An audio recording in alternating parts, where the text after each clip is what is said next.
আসসালামু আলাইকুম ওয়া রাহমাতুল্লাহি ওয়া বারাকাতুহু। সবাইকে স্বাগতম জানাচ্ছি আমাদের এসএসসি 26 ব্যাচের দ্বিতীয় ফিজিক্স ক্লাসে। আমরা আজকে দেখব ভেক্টরের দ্বিতীয় লেকচার। ওকে, ভেক্টর চ্যাপ্টারটা দ্বিতীয় লেকচার। আমরা বিগত ক্লাসে প্রথম লেকচারটা দেখেছি। যারা ফিজিক্সের ভেক্টর চ্যাপ্টারের প্রথম লেকচার করো নাই, টেনশনের কোনো কারণ নাই, আমরা একটু রিভিশন দিব, তারপর দ্বিতীয় লেকচারে যাব। আশা করি তোমরা বুঝতে পারবে। ওকে, তার আগে তোমরা যারা লাইভে চলে এসেছো একটু কাইন্ডলি বলবে সব কিছু ঠিকঠাক মতো শুনতে পাচ্ছ কিনা, আর তোমাদের ফ্রেন্ডদেরকে একটু মেনশন করে দিও যাতে করে তারাও ক্লাসে জয়েন করতে পারে। সো আমরা ক্লাসটা শুরু করে দিব। ওকে, আচ্ছা ওকে, তাহলে আমরা শুরু করে দিই আমাদের ক্লাস। সো তোমরা যারা অলরেডি লাইভে জয়েন করে ফেলেছো তোমরা একটু কাইন্ডলি তোমাদের ফ্রেন্ডদেরকেও জানিয়ে দাও, মেনশন করে দেওয়ার মধ্য দিয়ে আমরা আমাদের আজকে ফিজিক্সের ভেক্টর দ্বিতীয় লেকচারটা দেখব। ওকে, এসএসসি 26 ব্যাচের যারা অলরেডি লাইভে জয়েন করেছো, আমাদের আজকে ফিজিক্সের দ্বিতীয় লেকচার, ভেক্টরের দ্বিতীয় লেকচার। ওকে, আচ্ছা, সো আমরা এখন আমাদের ক্লাসটা শুরু করে দিব। তোমরা কাইন্ডলি তোমাদের ফ্রেন্ডদেরকে একটু মেনশনের মাধ্যমে জানিয়ে দাও, আর সব কিছু ঠিক আছে না একটু কমেন্টের মধ্যে আমাকে জানাও সব কিছু ওকে কিনা। ওকে, ঠিক আছে, তাহলে আমরা আমাদের ক্লাসটা শুরু করতে পারি। ঠিক আছে,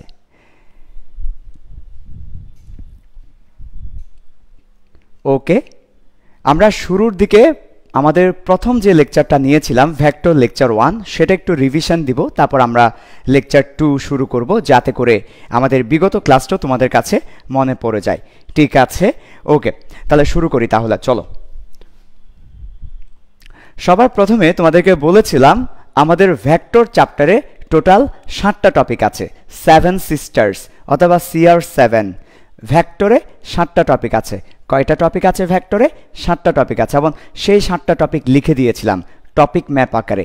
এই হচ্ছে সেই টপিক ম্যাপ। এখানে সুন্দরভাবে ভেক্টরের 7টা টপিক দেওয়া আছে। ওকে, তা আমরা বিগত দিন কি দেখেছি দেখো। গত পর্বে আমরা দেখেছি রাশি, ভেক্টর, ভেক্টরকে কিভাবে প্রকাশ করতে হয়, এবং ভেক্টরের প্রকারভেদ। আমরা আমাদের লেকচার 1-এ এই 4টা টপিক দেখেছি। প্রথমে রাশি দেখেছি, তারপর ভেক্টর রাশি দেখেছি, কিভাবে ভেক্টরকে প্রকাশ করতে হয় সেটা সম্পর্কে জেনেছি, এবং ভেক্টরের প্রকারভেদ সম্পর্কে আমরা বিগত ক্লাসে দেখেছি। এবং আমাদের আজকের ক্লাস আমরা যেটা দেখব, আমরা একটু আজকের ক্লাসে দেখার আগেই বিগত ক্লাস লেকচার 1-এ যা যা দেখেছি সেটা একটু তোমাদেরকে রিভিউ করে আসি, রিভিশন দিয়ে আসি, যাতে করে তোমরা একটু মনে করতে পারো তোমাদের বিগত ক্লাসে যা যা দেখানো হয়েছিল। ওকে, তাহলে চলো, সবার প্রথমে দেখো আমরা রাশি সম্পর্কে তোমাদেরকে বলেছিলাম। ফিজিক্সে রাশি কাকে বলা হয়? যা পরিমাপ করা যায় তাকে রাশি বলা হয়।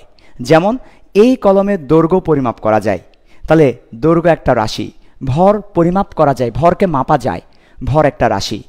যেই জিনিসগুলোকে মাপা যায় তাদেরকে রাশি বলে, যেমন দৈর্ঘ্য, ভর, সময়। আর যাদেরকে মাপা যায় না তাদেরকে আমরা রাশি বলবো না।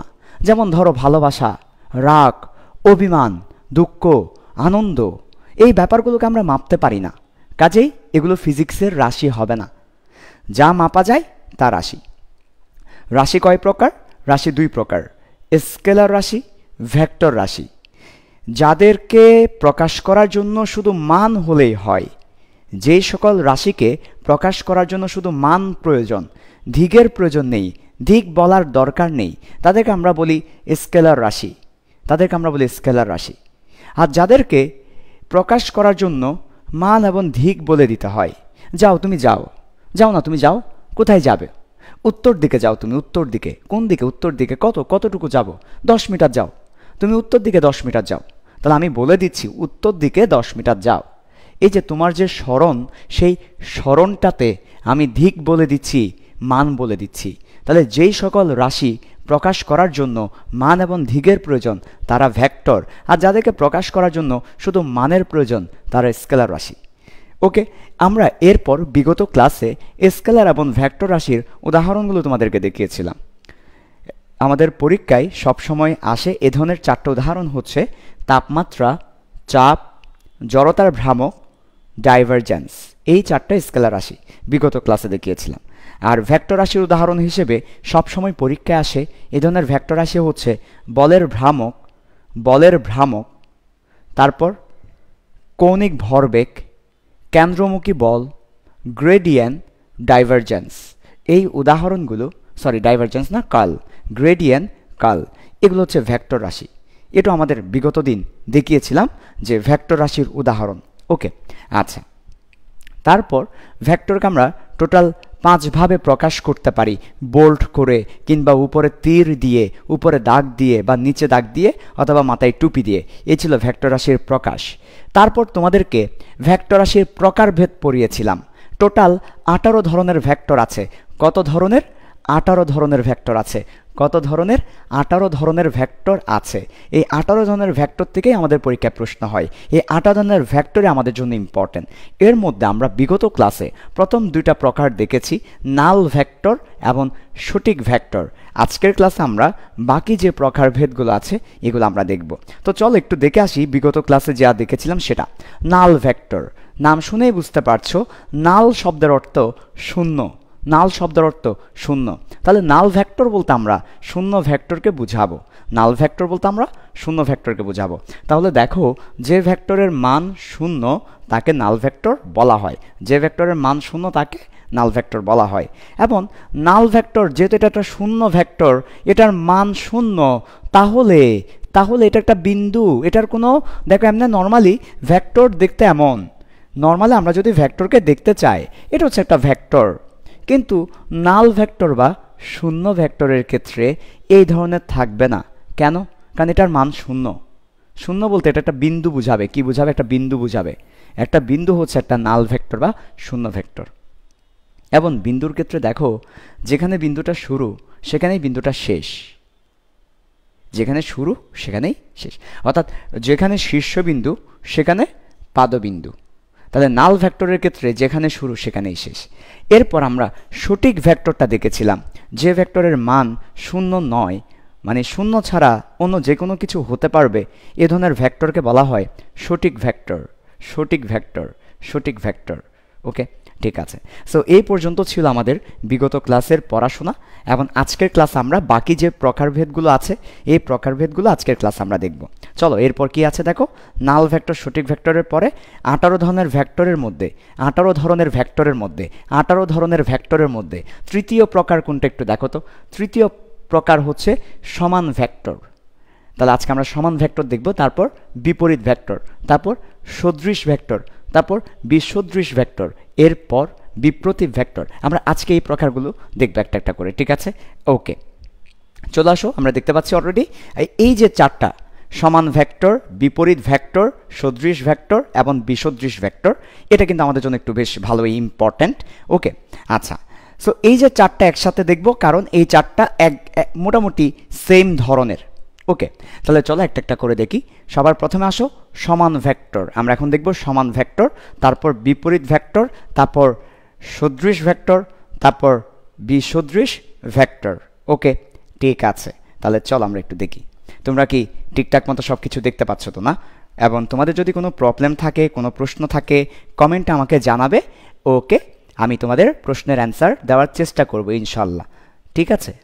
আচ্ছা, ঠিক আছে। ওকে, তাহলে চলো আমরা দেখি সমান ভেক্টর। আমরা সমান ভেক্টরটা দিয়ে দেখব। ওকে, সমান ভেক্টর, ঠিক আছে। ওকে, চলো সমান ভেক্টর এই ব্যাপারটা কি আমরা একটু প্রথমে সমান ভেক্টরটা বোঝার ট্রাই করি। চলো, ধরো আমি দুটো ভেক্টর এখানে অঙ্কন করলাম। এই একটা ভেক্টর, এরপর সমান করে আরও একটা ভেক্টর আমি অঙ্কন করলাম, এই আরেকটা ভেক্টর। ওকে, দেখো তো দুটো ভেক্টর সমান না? আচ্ছা, মনে রাখবে ভেক্টরের দৈর্ঘ্যটা হচ্ছে তার মান। তাহলে আমি যখন দুটো ভেক্টরের দৈর্ঘ্যকে সমান করে আঁকবো, দৈর্ঘ্যটা সমান করে আঁকবো, তার অর্থ হচ্ছে ভেক্টর দুটার মানটা সমান। আর আমি যখন দিকটাকে একই দিকে রাখবো, এটার অর্থ হচ্ছে তাদের দিকটা একই। তাহলে সমান ভেক্টর হতে হলে দুটো শর্ত পূরণ করতে হবে। সমান ভেক্টর বলবো যদি তারা একই দিকে থাকে এবং তাদের মানটা সমান হয়। তাহলে খুবই সিম্পল, তুমি নিজেই বলো সমান ভেক্টর বলতে তুমি কি বুঝে নিচ্ছ? সমান ভেক্টর বলতে সমান কি কি সমান হবে? কোন জিনিসটা সমান হবে? মান এবং দিক। মান বলতে তুমি কি বোঝাচ্ছ? মান বলতে ভেক্টরের দৈর্ঘ্যটাকে বোঝাচ্ছি। তাহলে ভেক্টরের মান এবং দিক যদি সমান হয় তাদেরকে আমরা সমান ভেক্টর বলছি। তাহলে চলো আমরা ভেক্টরের ডেফিনেশনটা লিখে ফেলি। সমান ভেক্টরের ডেফিনেশনটা লিখো। সংজ্ঞা। ওকে, তাহলে আমরা বলবো দুটি ভেক্টরের মান ও দিক সমান হলে তাদেরকে সমান ভেক্টর বলে। দুটি ভেক্টরের মান ও দিক মান সমান ও দিক একই হলে তাদেরকে সমান ভেক্টর বলে। মান সমান ও দিক যদি একই হয় তাহলে আমরা তাদেরকে সমান ভেক্টর বলি। ওকে, আচ্ছা, যেমন আমরা আমাদের চিত্রে দেখতে পাচ্ছি একটা গ্রিন কালারের ভেক্টর আছে যেটাকে আমরা বললাম এ ভেক্টর, আর একটা হোয়াইট কালার ভেক্টর আছে যেটাকে বললাম বি ভেক্টর। তাহলে এ এবং বি এখানে সমান ভেক্টর। ওকে, এ এবং বি সমান ভেক্টর কেন? কারণ তাদের মান এবং দিকটা একই সমান, সেই জন্য। ওকে, এবং এটাকে আমরা এভাবে লিখতে পারি এ ভেক্টর সমান বি ভেক্টর। ওকে, এভাবে করে আমরা লিখতে পারি এটাকে। তাহলে লিখে ফেলো এ ভেক্টর সমান বি ভেক্টর। ঠিক আছে, ওকে। চলো এরপর সমান ভেক্টর আশা করি বুঝতে পেরেছো তোমরা। এবার আমরা চলে যাব বিপরীত ভেক্টর। সমান ভেক্টরের পরের যে ব্যাপারটা আছে সেটা হচ্ছে বিপরীত ভেক্টর। তাহলে চলো বিপরীত ভেক্টর আমরা যাব। আসুন, বিপরীত ভেক্টর। তাহলে নিশ্চয়ই বুঝতে পারছো বিপরীত ভেক্টর বলতে বোঝাবে একটি ভেক্টর থাকবে, ঠিক তার বিপরীত দিকে আরেকটা ভেক্টর থাকবে, লাইক দ্যাট। এই ক্ষেত্রে ভেক্টরের দৈর্ঘ্যটাকে সমান হতে হবে, বাট দিকটা বিপরীত হবে। তাহলে তাদেরকে আমরা বিপরীত ভেক্টর বলতে পারি। চলো আমরা সংজ্ঞাটা লিখে ফেলি। তাহলে সংজ্ঞাটা হবে দুটো ভেক্টরের মধ্যে দুটি ভেক্টরের মান কিন্তু সমান হতে হবে। মান কিন্তু সমান, কিন্তু দিক বিপরীত। ওকে, তাহলে দুটো ভেক্টরের মান সমান কিন্তু দিক বিপরীত হলে তাকে কি ভেক্টর বলবো? তাকে বিপরীত ভেক্টর বলবো। তাদেরকে কি ভেক্টর বলবো বলো না? তাদেরকে বিপরীত ভেক্টর বলবো। তাদেরকে বিপরীত ভেক্টর। নাম শুনেই বুঝতে পারছো দিকটা বিপরীত হবে। দিকটা বিপরীত হবে। যেমন আমি যদি বলি প্রথম যে ভেক্টরটা আছে গ্রিন কালার, এটাকে যদি বলি এ ভেক্টর, তাহলে অবশ্যই এটাকে বলবো মাইনাস এ ভেক্টর, কারণ এটার বিপরীত। এ ভেক্টর যদি হয় এটা, তাহলে এটা হবে মাইনাস এ ভেক্টর, অর্থাৎ একে আমরা বিপরীত করে দিলাম এবং এরা পরস্পর বিপরীত ভেক্টর। ঠিক আছে, ওকে। তাহলে পরীক্ষায় যদি আসে কোনটা বিপরীত ভেক্টর আর কোনটা সমান ভেক্টর পারা যাবে? যদি দিকটা একই হয় সমান ভেক্টর, যদি দিকটা বিপরীত হয় বিপরীত ভেক্টর। ঠিক আছে, ওকে। এবার চলে আসো এরপর সদৃশ ভেক্টর। কি ভেক্টর বলো তো? সদৃশ ভেক্টর। সদৃশ ভেক্টর কোনটা? Very good. প্রথমে জানতে হবে সদৃশ শব্দের অর্থ কি। সদৃশ শব্দের অর্থ হচ্ছে সমজাতীয়। সমজাতীয়। আরও একটা শব্দ আছে সদৃশ শব্দের অর্থ, আরেকটা হচ্ছে অনুপাত সমান। সদৃশ শব্দের আরও একটা অর্থ হচ্ছে অনুপাত সমান। অনুপাত সমান। অনুপাত সমান মানে বড় ছোট আর কি। অনুপাত সমান মানে বড় ছোট কিন্তু দেখতে একই। বড় ছোট কিন্তু দেখতে একই। বড় ছোট দেখতে একই। ঠিক আছে, ওকে। যেমন আমি তোমাকে একটা উদাহরণ দিতে পারি। ধরো আমাদের ছবির কথা চিন্তা করো। এই যে ধরো আমাকে দেখতে পাচ্ছ না? এটা আমি। তুমি এখন মোবাইলে দেখতে পাচ্ছ আমাকে, তাই না? এটা আমি। তুমি আমার যদি একটা পাসপোর্ট সাইজের ছবি নাও, ওই আমার পাসপোর্ট সাইজের ছবিতেও কিন্তু ওই ফুল আমি কিন্তু আছি। আবার আমার স্ট্যাম্প সাইজের ছবি নাও, আমার স্ট্যাম্প সাইজের ছবিতেও কিন্তু আমি আছি। তাহলে দেখো আমাকে রিয়েল আমি দেখো, আমার পাসপোর্ট সাইজের ছবিটা দেখো, আমার স্ট্যাম্প সাইজের ছবিটা দেখো, সব জায়গায় আমি আছি, দেখতে একই। কিন্তু রিয়েল আমিটা অনেক বড়, পাসপোর্ট সাইজটা অনেক ছোট, স্ট্যাম্প সাইজ আরও ছোট। তাহলে দেখতে সেম হতে হবে কিন্তু বড় ছোট। যেমন ফর এক্সাম্পল অসংখ্য উদাহরণ তোমাকে দেওয়া যাবে। যেমন মনে করো যে আমরা মনে করো একটা মোজো, হ্যাঁ মোজো, একটা 2 লিটারের মোজোর বোতল, একটা 1 লিটারের মজুর বোতল, একটা হাফ লিটার মজুর বোতল, আর একটা 250 ml মজুর বোতল। তুমি দেখো চারটাই কিন্তু দেখতে সেম, কিন্তু বড় ছোট। তুমি যদি কোকা কোলার বোতল চিন্তা করো, কোকা কোলা দেখো 250 ml, 500 ml, 1 লিটার, 2 লিটার, চারটা বোতলই দেখতে সেম, শুধু বড় ছোট, তাই না? এই ব্যাপারটা বুঝতে পেরেছ? তাহলে সদৃশ মানে হচ্ছে দেখতে একই কিন্তু বড় ছোট, দেখতে একই কিন্তু বড় ছোট, দেখতে একই কিন্তু বড় ছোট। যেমন মানে ডিজাইনটা সেম হবে, ডিজাইন সেম কিন্তু বড় ছোট। যেমন পাসপোর্ট সাইজের ছবি আর স্ট্যাম্প সাইজের ছবি দুটাই দেখতে সেম, ওই সেম মানুষটাকে তুমি দেখছো কিন্তু একটা বড় স্কেলে একটা ছোট স্কেলে, এটাকে বলা হয় সদৃশ। আমাদের ভেক্টরের ক্ষেত্রেও সদৃশ ভেক্টর বলতে বোঝায় একটা বড় ভেক্টর থাকবে দেখতে সেম, একটা ছোট ভেক্টর থাকবে। যেমন ধরো এই একটা ভেক্টর আছে আমার কাছে, ঠিক এই আরেকটা ভেক্টর আছে, ঠিক এই আরেকটা ভেক্টর আছে। এই দেখো তো এখানে যে তিনটা ভেক্টর তোমরা দেখতে পাচ্ছ, তিনটা ভেক্টরই হচ্ছে সদৃশ। মনে করো এটা এ ভেক্টর, এটা বি ভেক্টর, এটা সি ভেক্টর। ওকে, বাট তিনটা ভেক্টর দেখতে সেম, অর্থাৎ তিনটা ভেক্টরের দিক কিন্তু একই দিকে, কিন্তু তাদের যে দৈর্ঘ্যটা আছে সেই দৈর্ঘ্যটা বড় ছোট। তা আমি আগেই বলেছি বড় ছোট হতে পারবে কিন্তু দেখতে সেম হতে হবে, এটাকে আমরা বলি সদৃশ ভেক্টর। তাহলে সদৃশ ভেক্টরের ক্ষেত্রে যেটা শর্ত, সদৃশ ভেক্টর হতে হলে যেটা হতে হবে সেটা হচ্ছে একই দিকে হতে হবে। সদৃশ ভেক্টর হতে হলে তাদেরকে একই দিকে হতে হবে, মান বড় ছোট কিন্তু একই দিকে। তাহলে আমরা চলো সদৃশ ভেক্টরের সংজ্ঞাটা লিখে ফেলি। সদৃশ ভেক্টরের সংজ্ঞাটা হচ্ছে অসমমানের সমজাতীয় ভেক্টর যাদের দিক একই তাদেরকে সদৃশ ভেক্টর বলে। খুবই চমৎকার গুছিয়ে একটা সংজ্ঞা তোমাদের জন্য রেডি করেছি। এই সংজ্ঞাটা পরীক্ষায় লিখলে টিচাররা খুব খুশি হবেন। ঠিক আছে, সংজ্ঞাটা কি? অসমমানের, মান বড় ছোট হবে সেটাকে আমরা বলছি অসমমানের সমজাতীয়, অসমমানের সমজাতীয়, কিন্তু সমজাতীয় বলতে দেখতে একই। অসমমানের সমজাতীয় ভেক্টর যাদের দিক একই, এটা অবশ্যই বোল্ডলি, মানে এটা অবশ্যই উল্লেখ করতে হবে যাদের দিক একই, কেননা আমরা দেখতে পাচ্ছি সদৃশ ভেক্টরের ক্ষেত্রে আমাদের দিকটা একই হচ্ছে।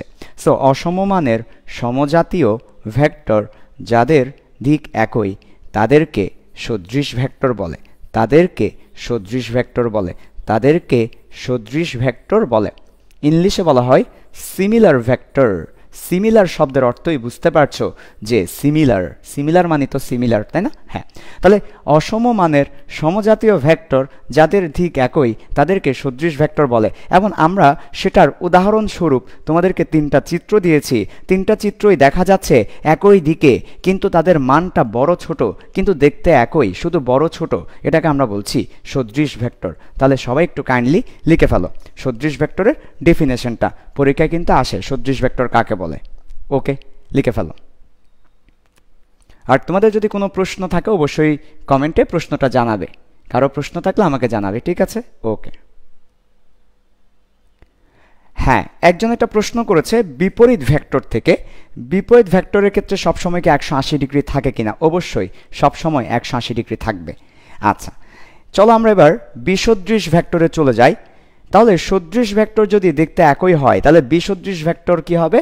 দিকটা বিপরীত হবে।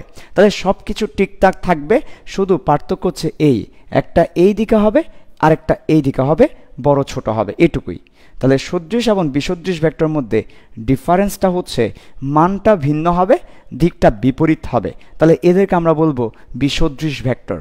তাহলে আমাদের যে ডেফিনেশনটা একটু আগে লিখেছি, সেম টু সেম ডেফিনেশন, এই যে দেখো এখানে যে ডেফিনেশনটা আমরা লিখেছি সেম টু সেম ডেফিনেশন আমরা ওখানেও লিখতে পারি। অসমমানের সমজাতীয় ভেক্টর যাদের দিক একই, আর এই ক্ষেত্রে বলবো অসমমানের ভেক্টর যাদের দিকটা ভিন্ন তাদেরকে আমরা বিসদৃশ ভেক্টর বলি। তাহলে সুন্দর করে সংজ্ঞাটা লিখে ফেলো। কাদের সংজ্ঞা? বিসদৃশ ভেক্টরের সংজ্ঞাটা লিখে ফেলো। কি লিখবো? মানটা কিন্তু বড় ছোট হবে। তাহলে শুরুতেই বলবো অসমমানের, শুরুতেই বলবো অসমমানের, ঠিক আছে? তারপর বলবো ভেক্টর। এখানে আর সমজাতীয় শব্দটা না বললেও চলবে, অসমমানের ভেক্টর যাদের দিক ভিন্ন, যাদের দিক বিপরীত। ভিন্ন বলা যাবে না, ভিন্ন বললে যে কোনো দিকেই বোঝায়। বিপরীত বললে শুধুমাত্র মনে রাখবা 180 ডিগ্রি বোঝায়, যে কোনো দিকে হতে পারবে না। একটা যেদিকে থাকবে একটা ঠিক 180 ডিগ্রি বিপরীত থাকতে হবে। তাহলে অসমমানের ভেক্টর যাদের দিক বিপরীত, যাদের দিক বিপরীত তাদেরকে আমরা বলি বিসদৃশ ভেক্টর। যাদের দিক বিপরীত তাদেরকে বিসদৃশ ভেক্টর বলা হয়, তাদেরকে বিসদৃশ ভেক্টর বলা হয়, তাদেরকে বিসদৃশ ভেক্টর বলা হয়। বোঝা গেল? ওকে,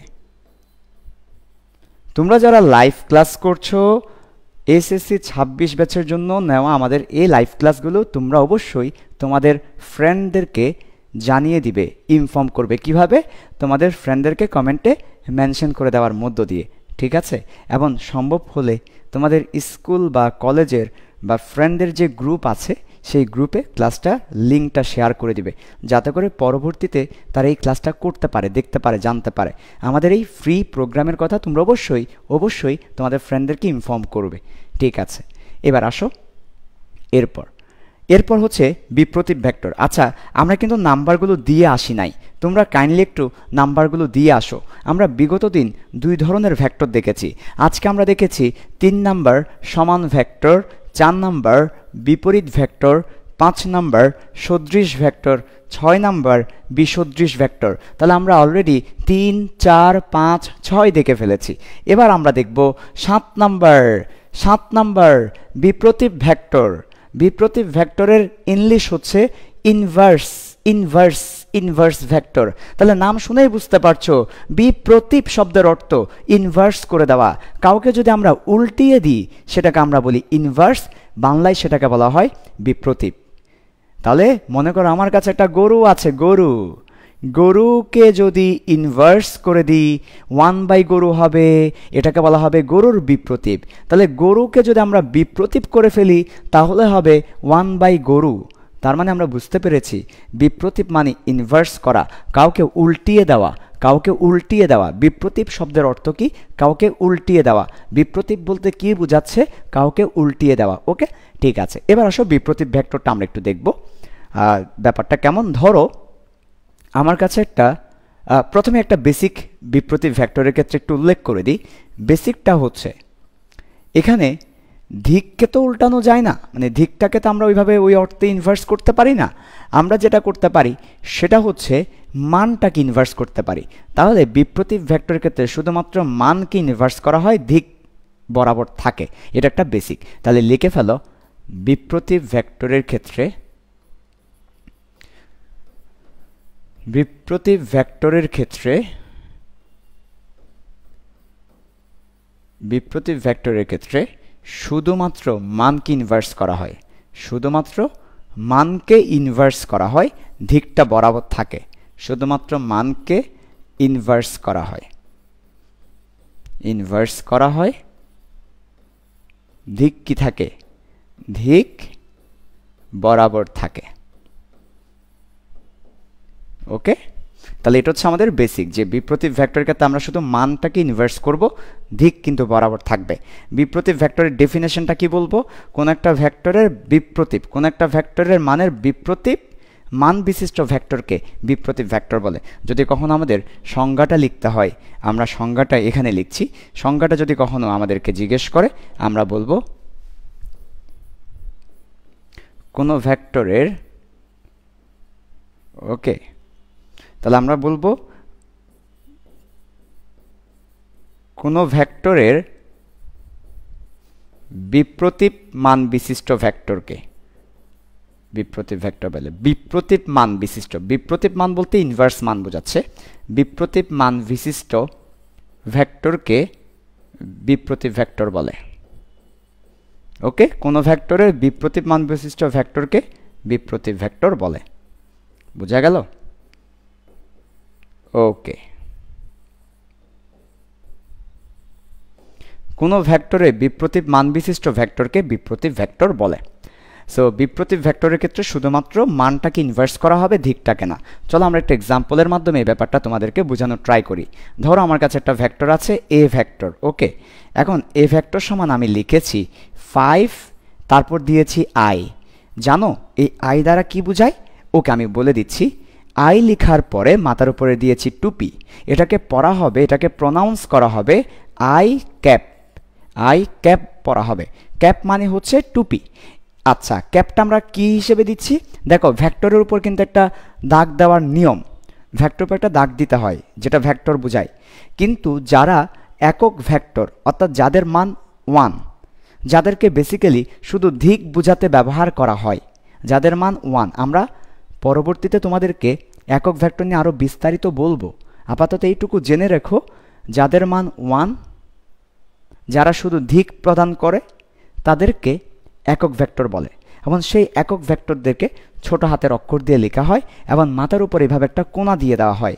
এই কোণাটাকে বলা হয় টুপি, ইংলিশে বলা হয় ক্যাপ। এবং আমরা পড়ার সময় বলবো আই ক্যাপ। তাহলে এখানে আই ক্যাপ দ্বারা কি বোঝাচ্ছি জানো? এখানে আই ক্যাপ দ্বারা বোঝাচ্ছি এক্স অক্ষের দিকে একক ভেক্টর। তাহলে এটা দ্বারা এখানে বোঝানো হচ্ছে এক্স অক্ষের দিকে একক ভেক্টর। এক্স অক্ষের দিকে একক ভেক্টর। এক্স অক্ষের দিকে একক ভেক্টর। তাহলে এটার মান কত? এটার মান 1। এটার দিক কোন দিকে? এক্স অক্ষের দিকে। যখন এটা কারোর সাথে গুণ করে দিব তাহলে বোঝাচ্ছে কি? দেখো 5-এর সাথে গুণ করলাম, তার মানে এটা বোঝাচ্ছে এক্স অক্ষের দিকে 5 ঘর, এক্স অক্ষের দিকে 5 ঘর, এক্স অক্ষের দিকে 5 ঘর বোঝাচ্ছে। তাহলে এ ভেক্টরটা যদি হয় 5i অর্থাৎ এক্স অক্ষের দিকে যদি 5 ঘর হয়, তাহলে এ এর বিপ্রতীপ ভেক্টরটা হবে, এ এর বিপ্রতীপ ভেক্টরটা কি হবে? দেখো এ এর বিপ্রতীপ ভেক্টরটা হবে, শুধু মানটাকে তুমি ইনভার্স করে দাও, মানটাকে যদি উল্টিয়ে দাও তাহলে 1/5, আর দিক বরাবর থাকবে, দিকটা বরাবর আমরা উপরে সেটা লিখে রেখেছি, দিকটা বরাবর থাকবে। তাহলে এটাকে আমরা বলছি বিপ্রতীপ ভেক্টর। আশা করি সবাই বুঝতে পেরেছো। বিপ্রতীপ ভেক্টরের ক্ষেত্রে জাস্ট আমরা আমাদের যে মান আছে সেই মানটাকে আমরা ইনভার্স করে দিব, মানটাকে আমরা উল্টিয়ে দিব, বাট দিক কিন্তু বরাবর থাকবে। তাহলে বিপ্রতীপ ভেক্টরকে তো অনেক স্টুডেন্ট ভুল করে এই কাজটা করে ফেলতে পারে, দিকটাকেও সে উল্টিয়ে দিতে পারে। বাবা, দিকটাকে তো ইনভার্স করা যায় না। দিককে তুমি কিভাবে 1/, দিক লিখবে? মনে করো তুমি পূর্ব দিকে যাচ্ছ, তুমি কি লিখতে পারবে 1/, পূর্ব দিকে? 1/, পূর্ব দিক মানে কি? পূর্ব দিককে পশ্চিম দিক লেখা যায়, সেটা মাইনাস। দেখো এটা একটা অনেকের মনে আসতে পারে এই প্রশ্নটা, আমার মনেও এই প্রশ্নটা আসতে পারে যে পূর্ব দিক সেটাকে তুমি বিপরীত করতে পারো মাইনাস করে। মাইনাস পূর্ব দিকে শব্দের অর্থ হচ্ছে পশ্চিম দিকে। আমি তো এখানে মাইনাস করছি না। তুমি যদি মাইনাস করে দিতে, তুমি যদি বিপরীত করে দিতে তাহলে ঠিক আছে, যে আমি বললাম মাইনাস পূর্ব দিকে মানে তো পশ্চিম দিকে। কিন্তু এখন তো ইনভার্স করা হচ্ছে। ইনভার্স শব্দের অর্থ 1/, কোনো কিছু। তাহলে 1/, পূর্ব দিকে, এটা তো মিনিংলেস, এটার তো কোনো মিনিং হয় না। 1/, পূর্ব দিকের তো কোনো মিনিং হয় না, এটা মিনিংলেস। বোঝা গেল? তাহলে এটা সম্ভব না। তাহলে কেউ যদি তোমাকে বলে যে দিকটাকেও তুমি ইনভার্স করে ফেলো, তাহলে তো হবে না। তাহলে আমরা যদি বলি 1/i, এ কথার অর্থ কি বলো তো? এই কথার কোনো অর্থ আছে? 1/i, এক্স অক্ষটাকে তুমি এভাবে 1/, বলেছো, এটার কোনো মিনিং নেই। তাহলে আমরা শুধুমাত্র মানটাকে ইনভার্স করব, দিকটাকে ইনভার্স করব না। শুধু মানটাকে আমরা ইনভার্স করব, দিকটাকে আমরা ইনভার্স করব না। এটা খুবই ইম্পর্ট্যান্ট, বেসিক, এটা তোমাকে মাথায় রাখতে হবে। বিপ্রতীপ ভেক্টরের ক্ষেত্রে শুধু মানটাকে ইনভার্স করে দিব, দিকটা বরাবর থাকবে। এই হচ্ছে আমাদের বিপ্রতীপ ভেক্টর। এরপর চলো এবার আমরা পরের ভেক্টরটাতে যাই। পরের ভেক্টর হচ্ছে সমরেখ ভেক্টর। কি ভেক্টর? সমরেখ ভেক্টর। এটা আমাদের 8 নাম্বার ভেক্টর। তোমাদেরকে টোটাল কত ধরনের ভেক্টরের কথা বলবো? তোমাদেরকে টোটাল 18 ধরনের ভেক্টরের কথা বলছি। 18 ধরনের ভেক্টর তোমাদেরকে দেখাচ্ছি। এর মধ্যে এখন আমরা সমরেখ ভেক্টর 8 নাম্বার ভেক্টরটাতে আছি। নাম শুনেই বুঝতে পারছো, সমরেখ, একই রেখায় অবস্থিত ভেক্টরদেরকে সমরেখ ভেক্টর বলে। একই রেখায়, একটা রেখাতে যতগুলো ভেক্টর থাকবে তাদের সবাইকে সমরেখ ভেক্টর বলবে। তাহলে সংজ্ঞাটা লিখে ফেলো। আমরা সংজ্ঞাটা বলতে পারি, একই রেখায় অবস্থিত ভেক্টরদেরকে সমরেখ ভেক্টর বলে। লিখে ফেলো, নাম শুনেই বুঝতে পারছো। সো লিখো, একই রেখায় অবস্থিত ভেক্টরদেরকে সমরেখ ভেক্টর বলে। একই রেখায় অবস্থিত ভেক্টরদেরকে সমরেখ ভেক্টর বলে। একই রেখায় অবস্থিত ভেক্টরদের সমরেখ ভেক্টর বলে। ওকে, ঠিক আছে। এবার চলো আমরা এক্সাম্পল দেখে আসি চিত্র আকারে। ধরো আমার কাছে একটা রেখা আছে, এটা ধরো আমার কাছে এই একটা রেখা আছে, ওকে। এই এখন এই রেখার উপর আমরা দুটো ভেক্টর নিলাম, এই একটা ভেক্টর নিলাম, এই আরেকটা ভেক্টর নিলাম। একই রেখার উপর আমরা দুটো ভেক্টর দেখতে পাচ্ছি, রাইট? দেখতে পাচ্ছ না তোমরা? এই একটা রেখার উপরে দুটো ভেক্টর, একটা ভেক্টরের নাম এ আর একটা ভেক্টরের নাম বি।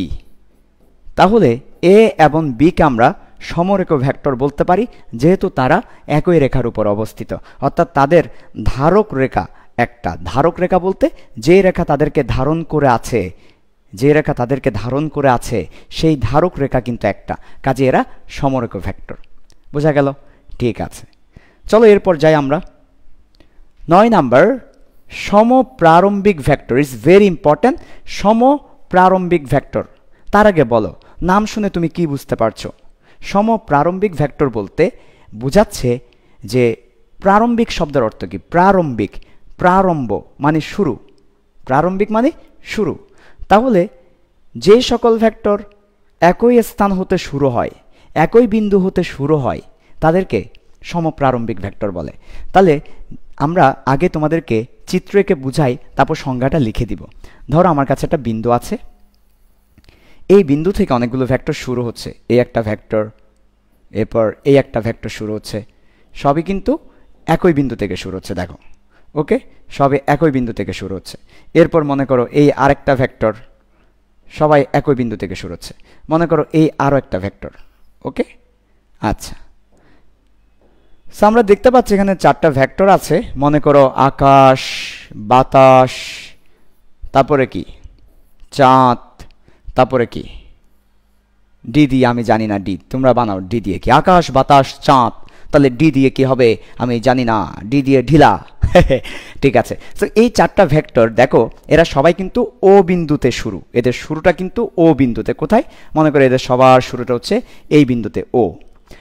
আচ্ছা, তাহলে যেই সকল ভেক্টর একটা বিন্দু থেকে শুরু হয় তাদেরকে আমরা সমপ্রারম্ভিক ভেক্টর বলি।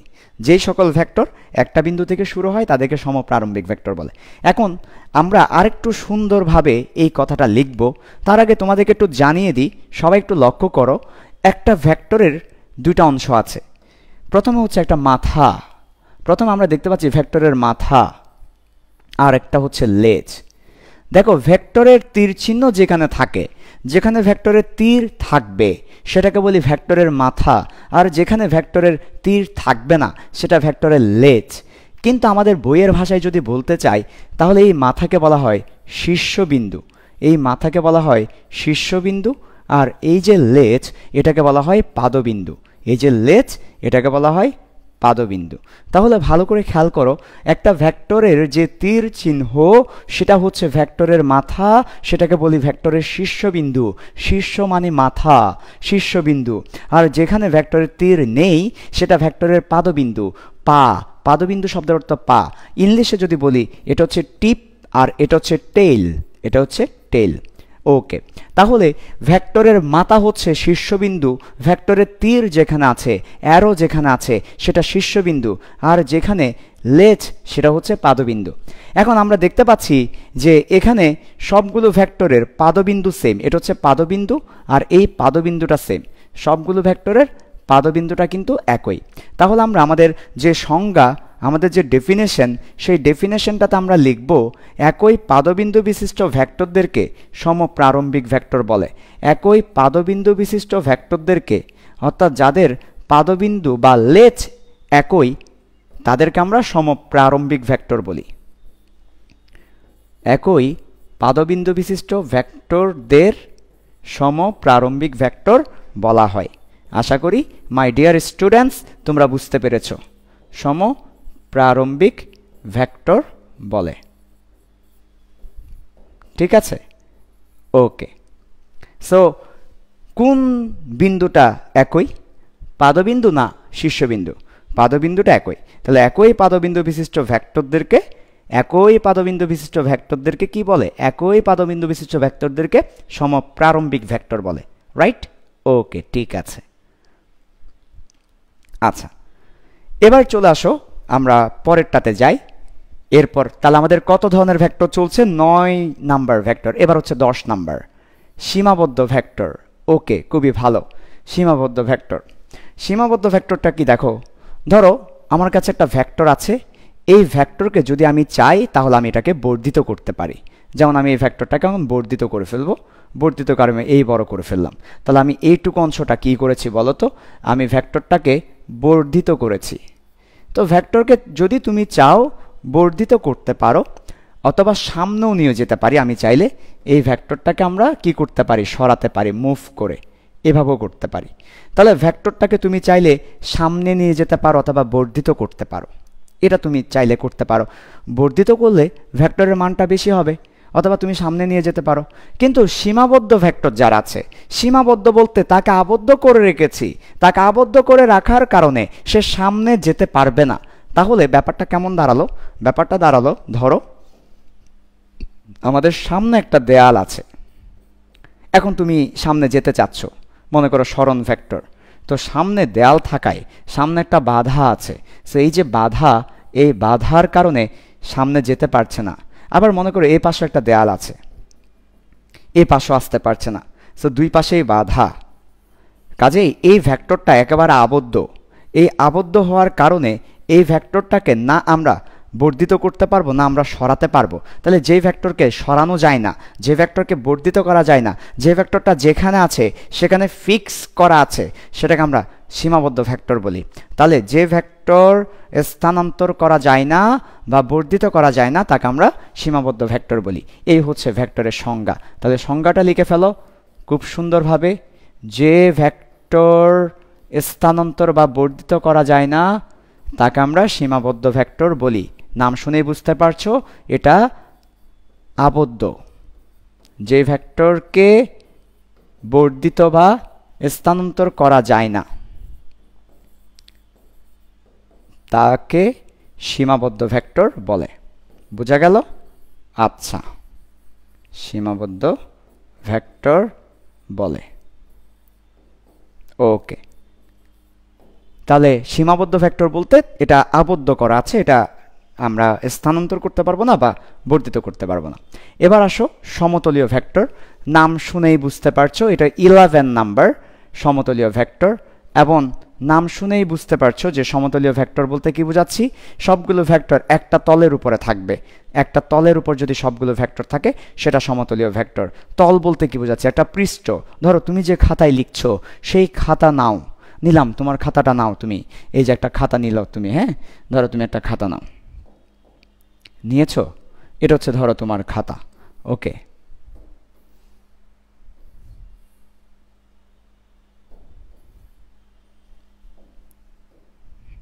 ওকে, তুমি যে খাতাটা নিয়েছো সেই খাতার উপরে তুমি এবার তোমার দুটো কলম রাখো, সেই খাতার উপরে দুটো কলম রাখো।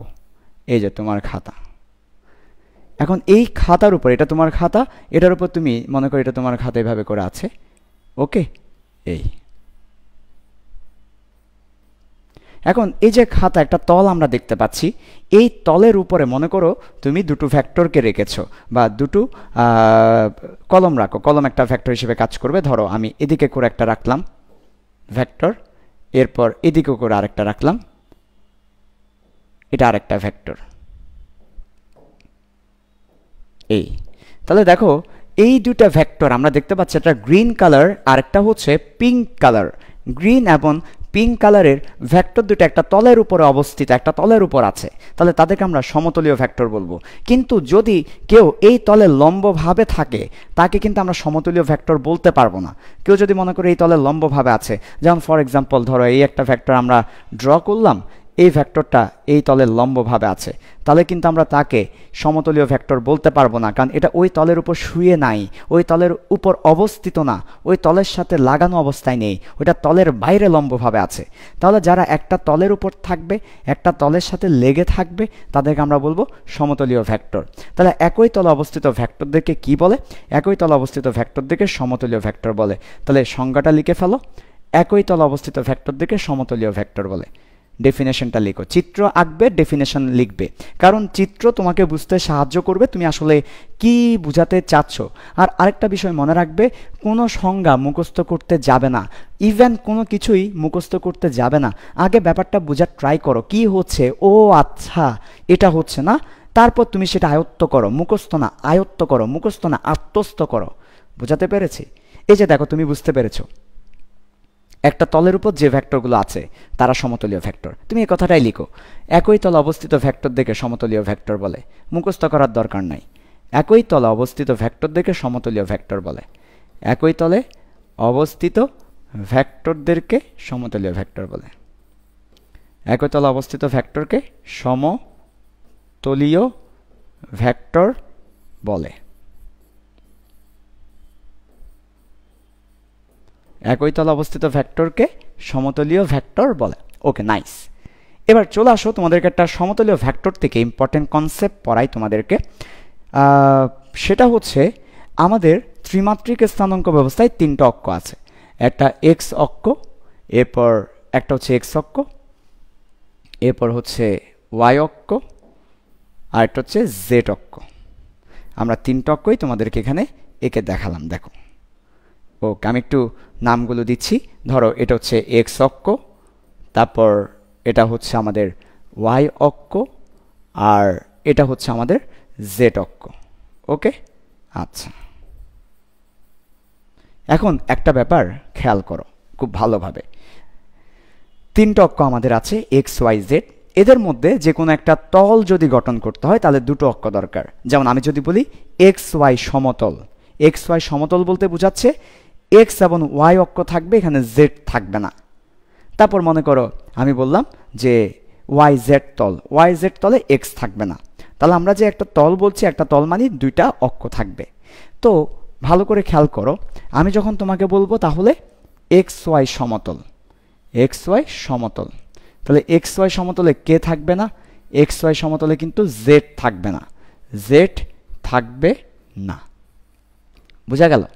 আবার সেমভাবে আমি যদি বলি জেড এক্স সমতলে কে থাকবে না? ওয়াই থাকবে না। বোঝা গেল? আবার আমি যদি বলি ওয়াই জেড, তাহলে এখানে কে থাকবে না? এক্স থাকবে না। তো আমরা একটু আগে তোমাদেরকে বিপ্রতীপ ভেক্টর পড়াতে গিয়ে বলেছিলাম আই জে কে এরা হচ্ছে একক ভেক্টর। হ্যাঁ, আই এর কথা বলেছিলাম, আই বলতে বোঝায় এক্স অক্ষের দিকে একক ভেক্টর। সেমভাবে ওয়াই অক্ষের দিকে একটা একক ভেক্টর আছে যেটা হচ্ছে জে, জেড অক্ষের দিকে একটা একক ভেক্টর আছে যেটা হচ্ছে কে। আমরা তোমাদেরকে একটু পর সেটা হয়তো আরেকবার বলবো, বাট এখন একটু বলে ফেলি যে এক্স অক্ষের দিকে একক ভেক্টর হচ্ছে আই। আই দ্বারা বোঝায় যে এটার মান 1, এটার মান হচ্ছে 1, বাট এটা দ্বারা বোঝায় এক্স অক্ষের দিকে। জে এটা দ্বারা বোঝায় ওয়াই অক্ষের দিকে, কে এটা দ্বারা বোঝায় জেড অক্ষের দিকে। তাহলে আই জে কে এরা হচ্ছে একক ভেক্টর, এরা জাস্ট একটা দিক বোঝাবে। এবং এটা কিন্তু ফিক্স, এক্স ওয়াই জেডের জন্য আই তারপর জে তারপর কে, এটা কিন্তু ফিক্স।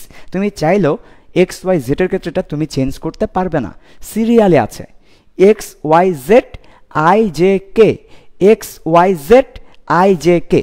তো এখন এই একক ভেক্টরগুলো যদি আমরা একটু লক্ষ্য করি তাহলে আমরা দেখতে পাচ্ছি যে ধর আমি এখানে যদি এখন তোমাকে এই কথাগুলো বলি, দেখো আমি এখানে এখন এই কথাটা তোমাকে বললাম, এই কথাটা তোমাকে বললাম, ধরো ওকে, ভালো করে খেয়াল করো।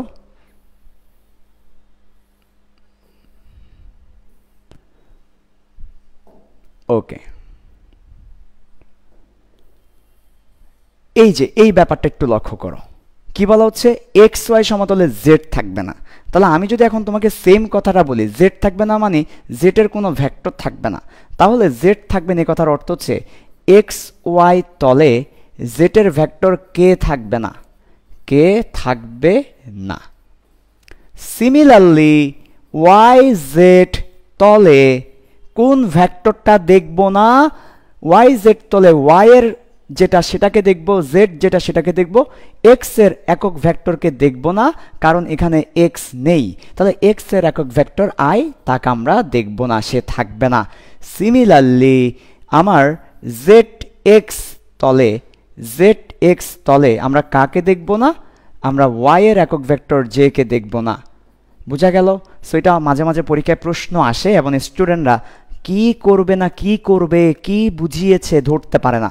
তাহলে দেখো খুবই সিম্পল ব্যাপার, এক্স ওয়াই তলে কে থাকবে না, এক্স ওয়াই তলে কে থাকবে না, ওয়াই জেড তলে এক্স থাকবে না, এক্স মানে আই থাকবে না, জেড এক্স তলে ওয়াই থাকবে না। এ কথার অর্থ হচ্ছে ওয়াই এর একক ভেক্টর যে থাকবে না, তাহলে এই ভেক্টরগুলো ওই তলের মধ্যে থাকবে না। এবং আমরা বলতে পারি বাকি দুইজন হচ্ছে সমতলীয় ভেক্টর। যেমন এক্স ওয়াই তলের কথা যদি বলি, তাহলে এক্স ওয়াই তলে সমতলীয় ভেক্টর হচ্ছে আই এবং জে। তাহলে আই জে এরা হচ্ছে সমতলীয়। কে কিন্তু সমতলীয় না। কেন? আমি কোন তলটা নিচ্ছি সেটা ইম্পর্টেন্ট। আমি এক্স ওয়াই তল নিচ্ছি। এক্স ওয়াই তলে তো জেড নাই, এক্স ওয়াই তলে আছে এক্স এবং ওয়াই, আই এবং জে আছে, আই ভেক্টরটা আছে, জে ভেক্টরটা আছে। তাহলে আই ভেক্টর এবং জে ভেক্টর হচ্ছে সমতলীয়। কথা কি বোঝা গেল?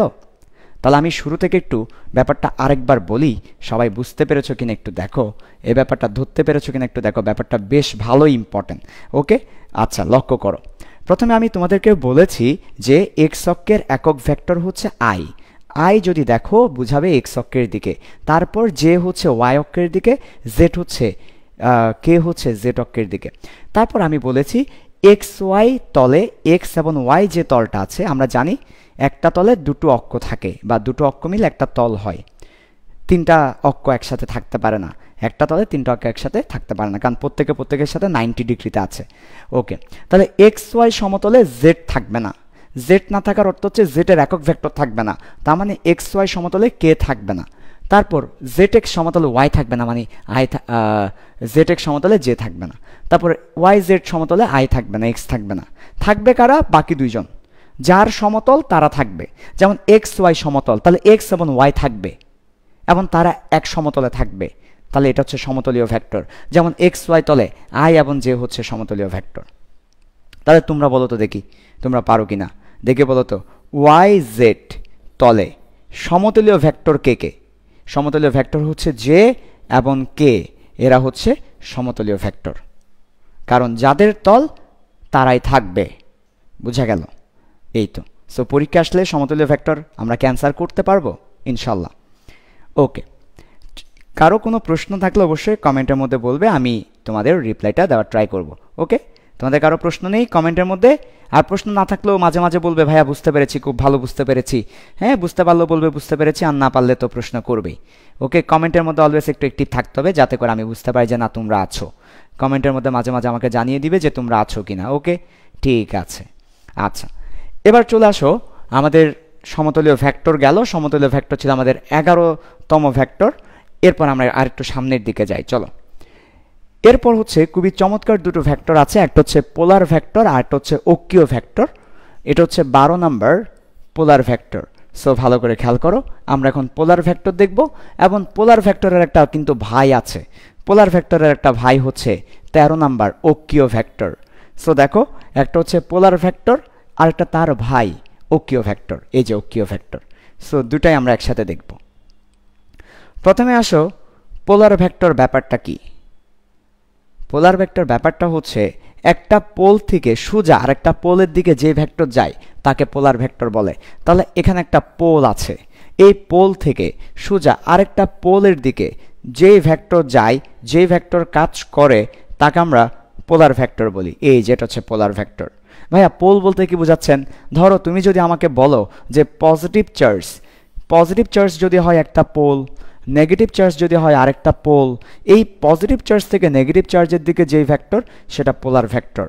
যেমন মনে করো হাইড্রোজেন আর অক্সিজেন, হাইড্রোজেন থেকে অক্সিজেনের দিকে আমরা জানি ইলেকট্রন যাচ্ছে। হাইড্রোজেন পরমাণু তড়িৎ ঋণাত্মকতা কম হওয়ার কারণে ইলেকট্রনটা ছেড়ে দিচ্ছে, মানে ইলেকট্রনটাকে টান দিয়ে কে নিয়ে নিচ্ছে? অক্সিজেন নিয়ে নিচ্ছে। অক্সিজেন ইলেকট্রনটা তার দিকে নিয়ে নিচ্ছে, শেয়ারকৃত ইলেকট্রন। ফলে ইলেকট্রনগুলো অক্সিজেনের কাছে আসে, যার কারণে অক্সিজেনকে আমরা কি বলি? অক্সিজেনকে আমরা বলি আংশিক ঋণাত্মক, হাইড্রোজেনকে আমরা বলি আংশিক ধনাত্মক। এবং এই ব্যাপারটাকে আমরা বলি পোলারিটি সৃষ্টি হয়েছে। কেমিস্ট্রিতে এটা তোমরা নিশ্চয়ই পড়েছো যে আমরা জানি পানির অণুর পোলারিটি সৃষ্টি হওয়া। ওকে, সো এটাই হচ্ছে পোলার ভেক্টর। অথবা আমরা এভাবে বলতে পারি যে আমার কাছে একটা নর্থ পোল আছে আর একটা সাউথ পোল আছে। নর্থ পোল থেকে সাউথ পোলের দিকে যেই ভেক্টরটা যাচ্ছে সেটাকে আমরা বলতে পারি polar vector. So polar vector is very important, ভালো করে খেয়াল করো। পোলার ভেক্টর মানে একটা পোল থেকে সোজা আরেকটা পোলের দিকে যেই ভেক্টরটা থাকে সেটা পোলার ভেক্টর। এমন পোলার ভেক্টর বলতে পারো একটা সরলরেখা। আরেকটা বিষয়, পোলার ভেক্টরের সাথে কিন্তু কোনো ঘূর্ণনের সম্পর্ক নেই। ডোন্ট কনফিউজড উইথ পোলার স্থানাঙ্ক। পোলার স্থানাঙ্ক বলতে আমরা অনেক সময় বুঝাই যে থিটা, পোলার শব্দ দিয়ে এটা বুঝাই না। পোলার মানে হচ্ছে একটা পোল থেকে সোজা আরেকটা পোলের দিকে, একটা পোল থেকে সোজা আরেকটা পোলের দিকে। আমি এখানে লিখে দিয়েছি পোলার ভেক্টর মানে একটি পোল থেকে সোজা অপর পোলের দিকে। পোলার মানে হচ্ছে একটি পোল থেকে, একটি পোল মানে মেরু, পোল মানে কিরে, পোল মানে মেরু। একটি পোল বা মেরু থেকে সোজা, একটি পোল বা মেরু থেকে সোজা অপর পোল বা মেরুর দিকে, অপর পোল বা মেরু, একটি পোল বা মেরু থেকে সোজা অপর পোল বা মেরুর দিকে যে সরলরৈখিক ভেক্টরটা থাকে, এটা কিন্তু একটা সরলরেখা। তোমরা দেখতে পাচ্ছ এটা কিন্তু একটা সরলরেখা। সো ইটস ভেরি ইম্পর্ট্যান্ট, এটা কিন্তু সরলরেখা, সরলরৈখিক। ওকে, ঠিক আছে।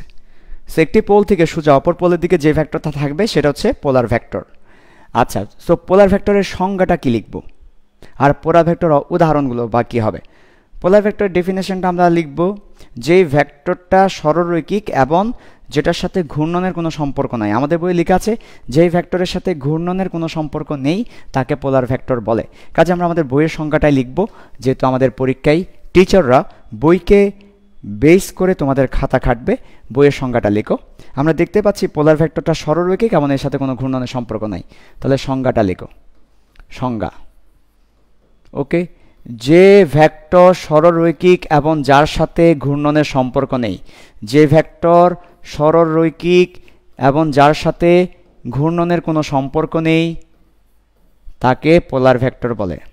এবং যার সাথে ঘূর্ণনের কোনো সম্পর্ক নেই, যার সাথে ঘূর্ণনের কোনো সম্পর্ক নেই তাকে সরলরৈখিক, তাকে পোলার ভেক্টর বলে।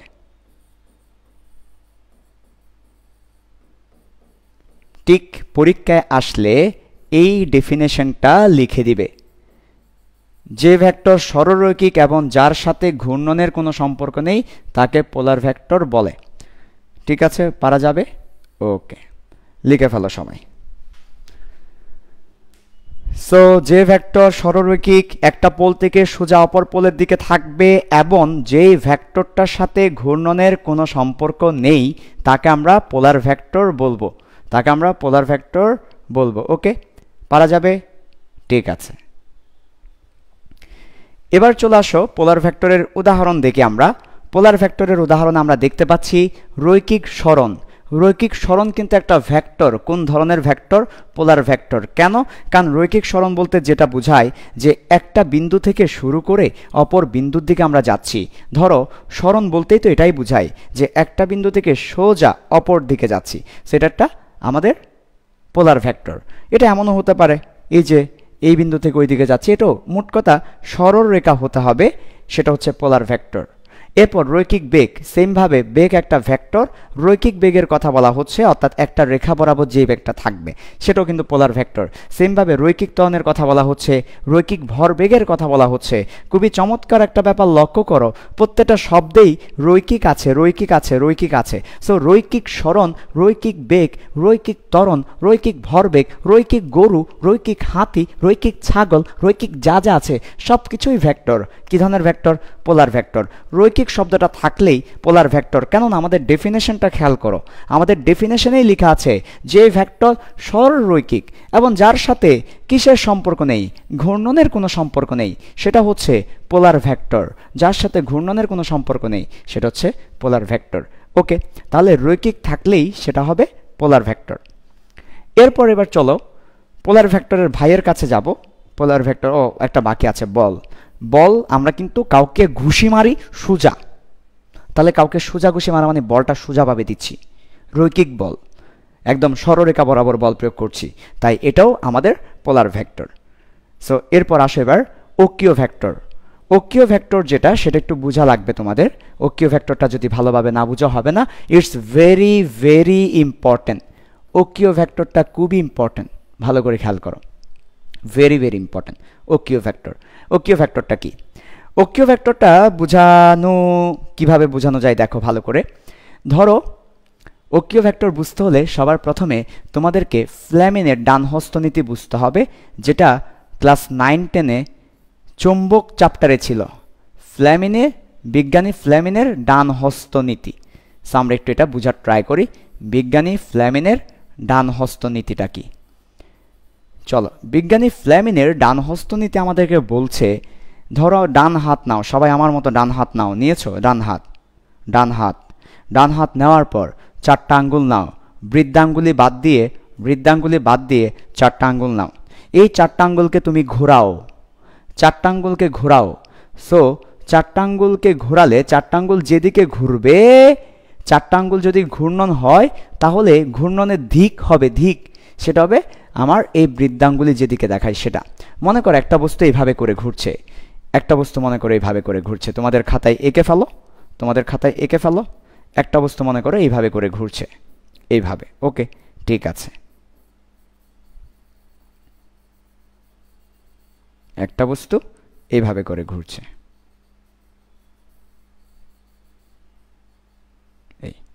এখন এই যে ঘুরছে, তুমি ঠিক বস্তুটা যেভাবে ঘুরছে সেভাবে তোমার হাতের 4টা আঙ্গুলকে ঘোরাও, তাহলে দেখো যে তোমার বৃদ্ধাঙ্গুলি কোন দিকে দেখায়।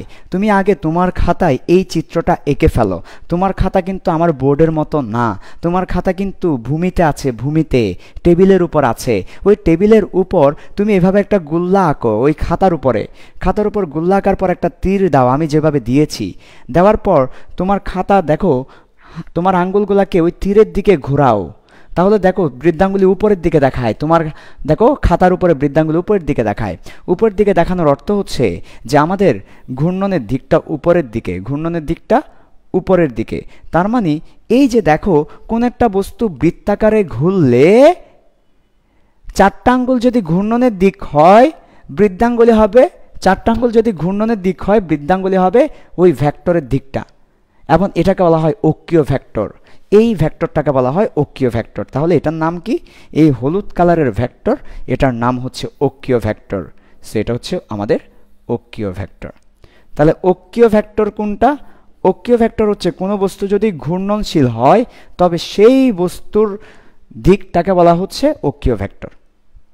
সেমভাবে আমরা যদি এটাকে উল্টো করে অঙ্কন করি, হ্যাঁ চলো আমরা এটাকে উল্টো করে অঙ্কন করার ট্রাই করি। ওকে, চলো ধরো আমরা আমাদের যে বস্তুটা ঘুরছে, বস্তুটা মনে করে এইভাবে করে ঘুরছে। দেখো ভালো করে খেয়াল করো, এই যে বস্তুটা ঘুরছে, তাই না? খুবই চমৎকার, লক্ষ্য করো একটু। এই বস্তুটা মনে করো উল্টা দিকে হয়ে ঘুরছে, এই যে এদিকে ঘুরছে, এদিকে। সো তোমার যে ডান হাত আছে, ডান হাত নাও, তুমি তোমার খাতার উপরে এই চিত্রটা আঁকো। খাতার উপর আঁকার পর তীর চিহ্নটা ওইদিকে দাও, মানে ক্লকওয়াইজ। ঘড়ির কাঁটা যেদিকে ঘুরে, এই যে দেখো ঘড়ির কাঁটার 12টা, 1টা, 2টা, 3টা, 4টা, 5টা, 6টা, ঘড়ির কাঁটা যেভাবে ঘুরে সেভাবে করে ঘুরতে আছে একটা বস্তু, তাই এটাকে আমরা বলছি ক্লকওয়াইজ। কি বলছি? ক্লকওয়াইজ।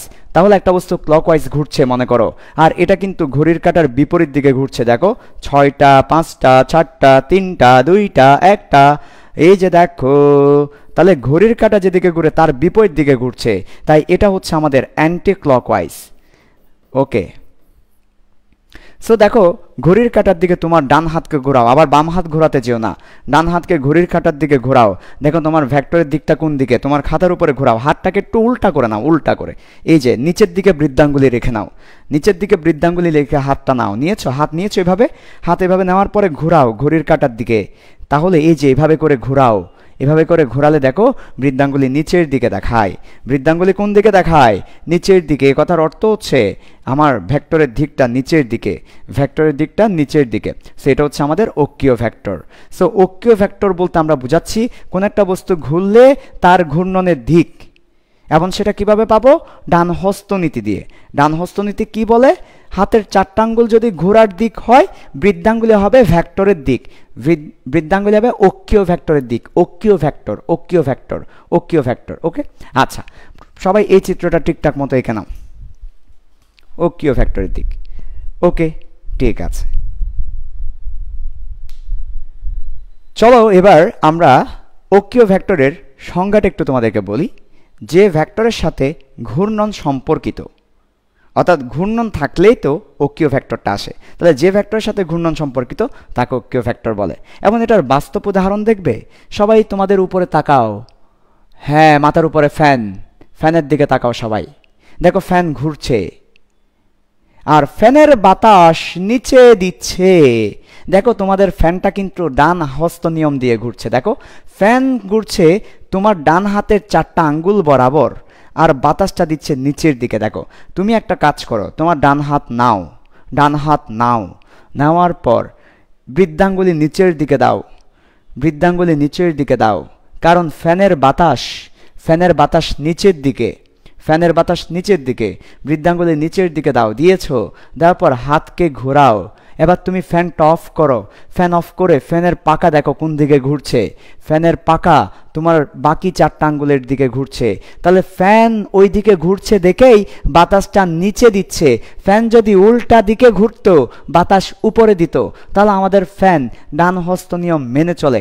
এছাড়াও মনে করো পানির বোতলের ঢাকনা, তুমি পানির বোতলের ঢাকনা খোলো এবং বন্ধ করো, দেখো পানির বোতলের ঢাকনাও কিন্তু ডান হস্ত নিয়ম মেনে চলে।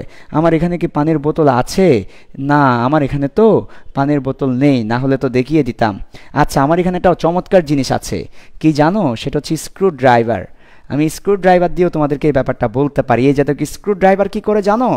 স্ক্রু ড্রাইভারটা যদি তুমি এই যে দেখো ভালো করে এদিকে করে ঘোরাচ্ছি, এইভাবে ঘোরাচ্ছি, তাহলে সেটা ভেতরের দিকে যাবে, আবার উল্টা দিকে ঘোরাও বাইরের দিকে আসবে। অর্থাৎ স্ক্রু ড্রাইভারও কিন্তু ডান হস্ত নিয়ম মেনে চলে। এটাকে অনেক সময় আমরা স্ক্রু নিয়মও বলি। কি বলি? স্ক্রু নিয়মও বলি। ওকে, যাই হোক, তাহলে যেটা বলছিলাম যে আমাদের ফ্লেমিনের ডান হস্ত নিয়ম কিন্তু আমাদের দৈনন্দিন জীবনের সব ঘটনায় মেনে চলে। তোমরা একটু দেখলে দেখবা কোন একটা বস্তু যদি ঘূর্ণনশীল দেখো, তাহলে দেখবা সে যেদিকে ঘুরছে সেদিকে তোমার 4টা আঙ্গুল দাও, তাহলে বৃদ্ধাঙ্গুলি হবে তার ঘূর্ণনের দিক। ওকে, ঠিক আছে। এবার আসো অক্ষীয় ভেক্টরের সংজ্ঞাটা আমরা লিখব এবং তার উদাহরণগুলো দেখব। উদাহরণটা একটু পরে দেখো, আগে সংজ্ঞাটা লিখে ফেলো। তাহলে সবাই সংজ্ঞাটা লিখো। অক্ষীয় ভেক্টরের সংজ্ঞা: যে ভেক্টরের সাথে ঘূর্ণন সম্পর্কিত তাকে অক্ষীয় ভেক্টর বলে। যে ভেক্টরের সাথে ঘূর্ণন সম্পর্কিত তাকে অক্ষীয় ভেক্টর বলে। যে ভেক্টরের সাথে ঘূর্ণন সম্পর্কিত তাকে অক্ষীয় ভেক্টর বলে। যে ভেক্টরের সাথে ঘূর্ণন সম্পর্কিত তাকে অক্ষীয় ভেক্টর বলে। বোঝা গেল? এবং অক্ষীয় ভেক্টরের উদাহরণগুলো খেয়াল করো: কৌণিক সরণ, কৌণিক বেগ, কৌণিক ত্বরণ, কৌণিক ভরবেগ। অর্থাৎ সবগুলো শব্দে কৌণিক আছে। কৌণিক বলতে বোঝাচ্ছে ঘূর্ণনশীল, তাহলে অক্ষীয় ভেক্টরটা ঘূর্ণনের সাথে সম্পর্কিত। বোঝা গেল? পরীক্ষায় যদি আসে পারা যাবে। এইটুকু পর্যন্ত দেখো, এটা হচ্ছে আমাদের 13 নম্বর ভেক্টর, অক্ষীয় ভেক্টরটা। সো যে ভেক্টরের সাথে ঘূর্ণন সম্পর্কিত তাকে অক্ষীয় ভেক্টর বলে। এবং আমাদের উদাহরণগুলো দেখো: কৌণিক সরণ, কৌণিক বেগ। কৌণিক বলতেই ঘূর্ণনশীল। হ্যাঁ, কোন একটা ঘূর্ণনশীল বস্তুর ক্ষেত্রে কৌণিক শব্দটা চলে আসে। তাহলে আমাদের 13 ধরনের ভেক্টর তোমাদেরকে পড়িয়েছি আজকের ক্লাসে। ওকে, তাহলে চলো আমরা একটু শুরু থেকে দেখে আসি আজকের ক্লাসে তোমাদেরকে কি কি কভার করা হয়েছে। ওকে, আচ্ছা। সো আজকের ক্লাসে আমরা সমান ভেক্টর দেখেছি, বিপরীত ভেক্টর দেখেছি, সদৃশ ভেক্টর দেখেছি, বিসদৃশ ভেক্টর দেখেছি। অতঃপর বিপ্রতীপ ভেক্টর নিয়ে কথা বলেছি। সমরেখ ভেক্টর, সমপ্রারম্ভিক ভেক্টর, সীমাবদ্ধ ভেক্টর তোমাদেরকে দেখিয়েছি। সমতলীয় ভেক্টর, পোলার ভেক্টর, অক্ষীয় ভেক্টর। আজকের ক্লাসে তোমাদেরকে ভেক্টরের এই প্রকারভেদগুলো নিয়ে কথা বলা হয়েছে। আমাদের আগামী ক্লাসে বাকি যে প্রকার আছে, অবস্থান ভেক্টর, সরণ ভেক্টর, একক ভেক্টর, এটা নিয়ে আমরা কথা বলবো। এবং আজকের ক্লাস এখনো শেষ না, চলো আমরা একটু করে রিভিশন দিয়ে আসি। তাহলে দেখো, সমান ভেক্টর, বিপরীত ভেক্টর, সদৃশ এবং বিসদৃশ ভেক্টর। আশা করি তোমরা এই ব্যাপারগুলো বুঝতে পেরেছো। মান সমান, দিক একই হলে সমান ভেক্টর, মান সমান, দিক বিপরীত হলে বিপরীত ভেক্টর। সদৃশ শব্দের অর্থ সমজাতীয়, অর্থাৎ বড় ছোট হবে কিন্তু দেখতে সেম হতে হবে, এই ব্যাপারটাকে আমরা বলি সদৃশ। তাহলে এই যে দেখো, ভেক্টরগুলো একই দিকে থাকবে কিন্তু বড় ছোট হবে, এটাকে বলছি সদৃশ। আর বিপরীত দিকে থাকলে বিসদৃশ। তারপর বিপ্রতীপ। বিপ্রতীপ শব্দের অর্থ হচ্ছে ইনভার্স, অর্থাৎ কোন একটা ভেক্টরের মানকে যদি আমরা উল্টিয়ে দিই আর দিকটা যদি বরাবর রেখে দিই, তাহলে সেটা বিপ্রতীপ ভেক্টর। তারপর একই রেখায় থাকলে সমরেখ ভেক্টর, একই বিন্দু থেকে শুরু হলে সমপ্রারম্ভিক ভেক্টর, যদি ভেক্টরটা আবদ্ধ হয়ে যায় সীমাবদ্ধ ভেক্টর, যদি ভেক্টরটা একই তলের উপর থাকে সমতলীয় ভেক্টর। এবং এই যে দেখো এখানে খুব সুন্দরভাবে দেখানো হচ্ছে একটা পোল থেকে আরেকটা পোলের দিকে যে ভেক্টর